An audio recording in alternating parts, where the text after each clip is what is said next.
Pathogenic fungi like septoria are enemies of the farmer, capable of attacking crops and leading to dramatic reductions in yield and quality. The farmer does have weapons at his disposal. Fungicides are effective when used correctly.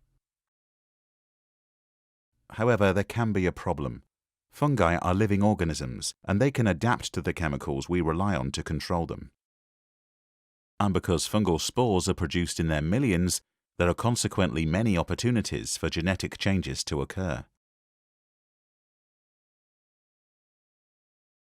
Systemic fungicides work by entering the fungal cell, interacting with the target fungal protein. The fungicide locks onto the protein, preventing its normal function, stopping the fungus in the leaf from growing and controlling the disease. Different fungicides interact with different proteins in the cell. For example, azole fungicides inhibit membrane synthesis in the fungal cell, while strobilurins interfere with energy production. But the fungus can mutate, producing an altered protein so that the fungicide no longer locks onto the target. This stops the fungicide from working, so that the mutated fungus will survive and reproduce. This process is called target site resistance and is the predominant type of change affecting fungicide performance. If the mutation is substantial, it will have an immediate effect on the fungus, turning it from sensitive to resistant. If enough of the mutated cells survive while the originals die, then eventually only the resistant strain is left. Multiply this by the millions of spores that are produced by the fungus life cycle, and it is possible to reach a critical mass of fungal cells that can no longer be killed. When this happens, the initially sensitive population is replaced by the resistant type, and the disease can no longer be controlled by the fungicide.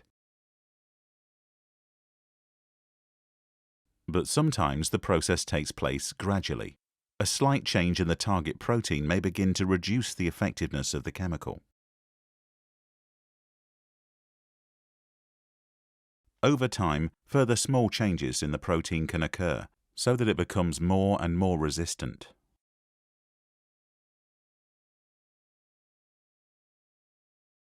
When the same chemical is used again and again in isolation, this can select for more resistant types, so that population of the fungus becomes less and less sensitive and eventually can no longer be completely controlled by the fungicide.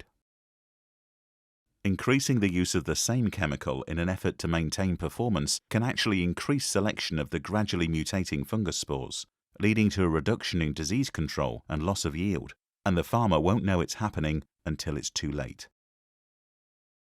Some mutations succeed in surviving the fungicide, but no longer function properly in other ways. These fail the fitness test and die. But with so many opportunities for mutation, eventually some will survive. These may not have complete resistance to the fungicide to begin with, but as their population increases, they will mutate further, and some will have improved fitness. But for the farmer, whose main concern is the crop, this is not a game of chance. Mutations occur naturally all the time, and sooner or later, changes in fungicide target proteins are likely to occur. Careless use of effective fungicide will kill off the sensitive strains of the fungus and actually hasten the day when the resistant strains win the battle. So how to avoid this happening? There are 4 strategies we can use. First, prevention.